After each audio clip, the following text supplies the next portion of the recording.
Good morning friends. ഇന്ന് ഞാൻ നിങ്ങളോട് പറയാൻ പോകുന്നത് എൻ്റെ ഈ മണി പ്ലാന്റ് ഒക്കെ എങ്ങനെയാണ് ഇങ്ങനെ ബുഷിയായിട്ട് നിൽക്കുന്നത് കുറേ പേര് ചോദിച്ചിട്ടു. അതിൻ്റെ സീക്രട്സ് ആണ് ഞാൻ പറയാൻ പോകുന്നത്. നോക്കി, അതിന് ഞാൻ എന്താ ഉപയോഗിക്കുന്നതെന്ന് പറഞ്ഞാൽ ഇത് സാധാരണ കട്ടൻ ചായയാണ്. ഈ കട്ടൻ ചായ നമ്മുടെ സ്പ്രേ ബോട്ടിലേക്ക് ഒഴിക്കുക. ഇതാ കുറച്ചേ വേണ്ടു കേട്ടോ. ഒരു 1/4 ഗ്ലാസ് കട്ടൻ ചായ ഒരു സ്പ്രേ ബോട്ടിൽ ഇങ്ങനെ വെള്ളം നിറച്ചിട്ട് അതിലേക്ക് ഒഴിക്കുക. ഇതിൽ വെള്ളമുണ്ട്, വെള്ളത്തിലേക്കാണ് ഡൈല്യൂട്ട് ചെയ്തിട്ട് ഒഴിക്കാവോ, അല്ലെങ്കിൽ ചെടി കരിഞ്ഞു പോകും. പഞ്ചസാര ഇടാൻ പാടില്ല. പഞ്ചസാര ഇട്ട് കഴിഞ്ഞാൽ ഷുഗർ വരുന്നതിന് പേടിച്ചിട്ടില്ല.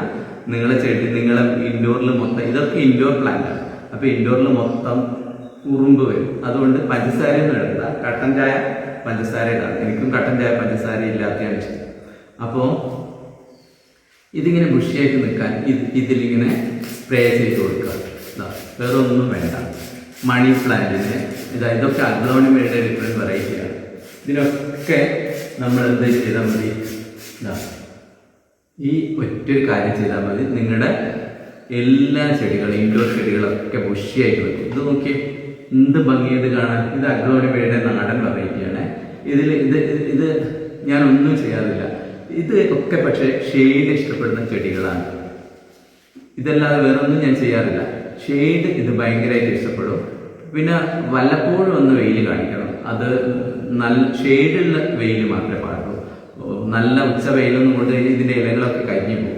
അതുപോലെ തന്നെയാണ് ഈ മണി പ്ലാന്റ്. ഇത് ഷെയ്ഡ് ഇഷ്ടപ്പെടുന്ന ചെടിയാണ്. നോക്കി, ഇതെത്ര ബുഷിയായിട്ട് വളരുന്നത്.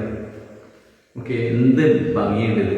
ഇതിൻ്റെയൊക്കെ രഹസ്യം എൻ്റെ ഈ കട്ടൻ ചായ തെറാപ്പി തന്നെയാണ്. ഓക്കെ, അതുകൊണ്ട് എല്ലാവരും ഇത് പരീക്ഷിച്ച് നോക്കാം. ഇങ്ങനെ ചെയ്തിട്ട് നിങ്ങളുടെ ചെടി ബുഷിയാകുന്നുണ്ടോ നോക്കാം.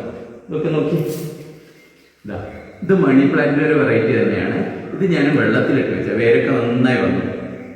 ഇത് അച്ഛൻ ഉണ്ടാക്കി തന്നതാണ്. അച്ഛൻ മേടങ്ങി വന്നിട്ട് അതിന് ഞാനിങ്ങനെ ഇതിൽ സെറ്റ് ചെയ്തപ്പോൾ ഇതിന് ഭംഗി കൂടി.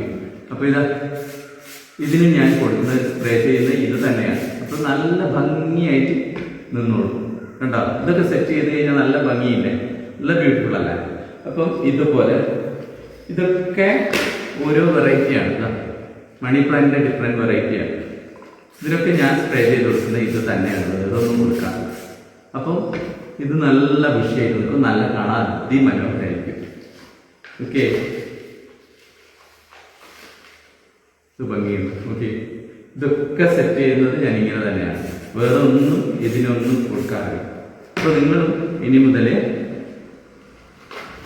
ഇതുപോലെ മനോഹരമായി ഇൻഡോർ പ്ലാന്റുകൾ സൂക്ഷിക്കാൻ നിങ്ങൾ വേണ്ടത് ഇത് മാത്രമാണ്. കട്ടൻ ചായ വെള്ളത്തിൽ ഒഴിച്ചിട്ട് ഡൈല്യൂട്ട് ചെയ്തിട്ട് നല്ല എണ്ണം സ്പ്രേ ചെയ്ത് കൊടുക്കുക.